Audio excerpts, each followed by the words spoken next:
everyone, it's me again, it's Dahlia. Thanks for tuning in with me today. I'm here to show you guys one of my really cool keyboards. It's a pretty cool vintage keyboard, and it is the Kinesis Essential. It's a very big board, as you can see. So basically, this board is made by the Kinesis company. They're like a company that was founded in the 90s, and like the sole reason this company was founded was to try to build and like research and find like a different kind of like ergonomic keyboard to help out, you know, people such as like I don't know, typists, programmers, like anyone who's at their keyboard all day, to help them with some of their wrist injuries. And so it's like one of the biggest, you know, ergonomic keyboard lines out here in the United States. I specifically have the Kinesis Essential. It's made with cherry brown MX switches, so it's a little tactile switch, but it's kind of hard to feel the tactile switch in cherry browns, unfortunately. But it's still a pretty good keyboard, pretty good switch. They, like this model specifically, you can't program it, unfortunately. Like, I know that all the other Kinesis models, like the Advantage and stuff, you can program all of the keys to different stuff, but you can't do it for the Essential. You can see that I kind of like removed all the keys on mine, and I put like a NPKC, what is it called, Sunset Gradient keycap set on it. I mean, obviously I don't have all the keys, as you can see, like there's a lot of messed up keys, especially right here, so I kind of need to find a nice little ergo set for it. But this is going to be kind of like a little review of like the board and stuff, you know, what I like about it, what I don't. What I personally like about it is just like that it's split, because I love split keyboards. For those of you who don't know, I do have like, I want to say 3 other split keyboards. I mean, this is considered split, right? I mean, even though it's like on one whole board, you know, there's still like split up clusters and stuff. But yeah, so ergonomic keyboards, for those of you who don't know, they're like keyboards that are designed to be easier to type with. So your hands don't have to move as much, as well as your wrists. Like it's designed to be less straining on it. So for the Kinesis keyboards, they're designed specifically to help people with keyboard and like typing related repetitive injuries. So if you're someone who, you know, finds yourself kind of like getting carpal tunnel from typing or something, then you should probably look into getting an ergonomic keyboard of your own. There's like a bunch of different types out there, so obviously, you know, you have to do research. There's different like layouts and such. But anyways, for the Kinesis, I like that it's split. Obviously, I just said that, but I don't know, lots of people point this out as like one of the big flaws, that it's like very chunky, very, you know, like there's a lot going on here. Like a lot of people don't like that there's this thing in the middle. Like, you know, you could just split it up like a, you know, regular Ergodox keyboard, but I don't know, I kind of like it.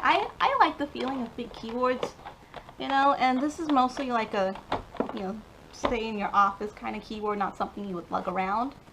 So I think it's okay. As far as the switches go, though, I would like to probably replace the switches. Like I said, the cherry brown switches on this are kind of like a little nummy. I mean, you can obviously feel like when you type on it that it's a mechanical keyboard, but as far as cherry browns go, you know, it might as well be a linear, since you can't really feel the tactile bump in it when you press down. And you know, I'm not one to normally like bottom out my switches, you know, I'm not typing like, you know, like a chicken or anything, but yeah, that's one of my complaints about it, really. Like, probably do like a little soldering job on it, take it apart, probably remove all the switches on it, so, you know, it'd be a fun little project. I've been planning that for a while. I also want to, like vinyl wrap it with something, like some other color to match the set. So I think that'd be kind of cool. I don't know.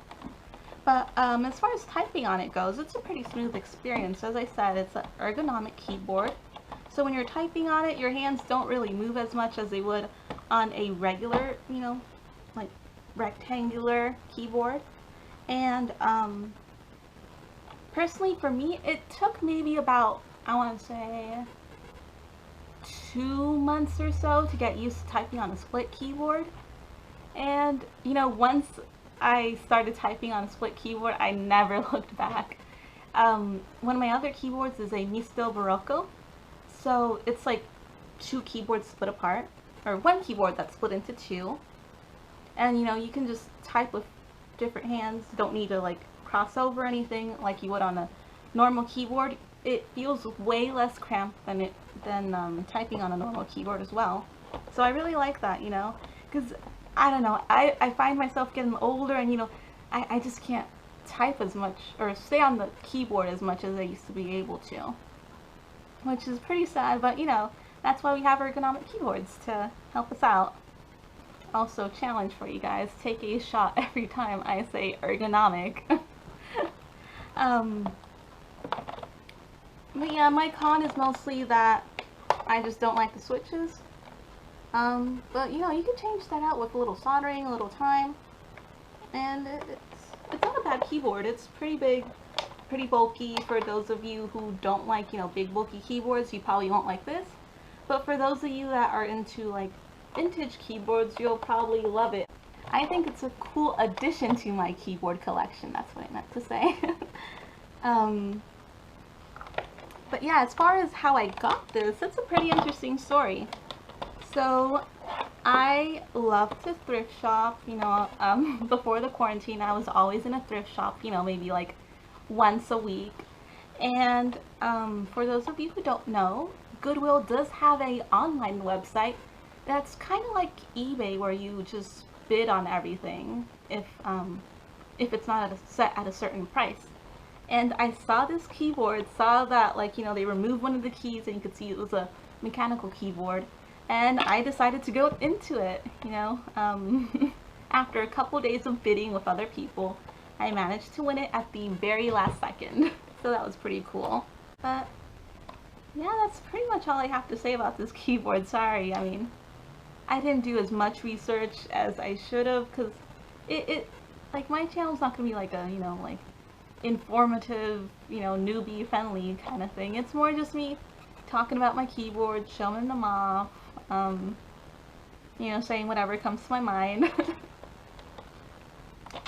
But yeah, pretty cool keyboard. Very big, very ergonomic. As far as updates go, I do have a microphone shipping in soon. Hopefully, at least. So that way you guys will probably be able to hear me better. Getting like a little stand and everything.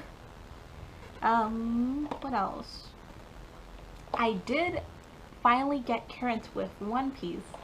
For those of you not in the know, I have taken to reading One Piece since like the very first chapter all the way to the 979th chapter. So I'm finally current after, like, I want to say 2 months of reading, but I did take a bunch of breaks in between.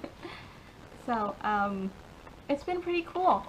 For the reason I got into One Piece was because my partner has a One Piece podcast, so check it out if you have some time and you love One Piece. It's called the Voice Entry Podcast, also featured on my featured channels on the side, and it's really cool. It's hosted by Adam and Ed. They just discuss One Piece theories, and, you know, they go over like all the different chapter updates that happen. And I can finally listen to it now. That was my whole reason for going through the whole manga, was just to finally get current and be able to listen to the podcast. But I plan on keeping current, and I also plan on watching the whole anime as well. I looked it up today. There's like over 900 episodes as well, so I'm probably in for a treat. But that's all I have to say for now. Thanks for tuning in. See you next time.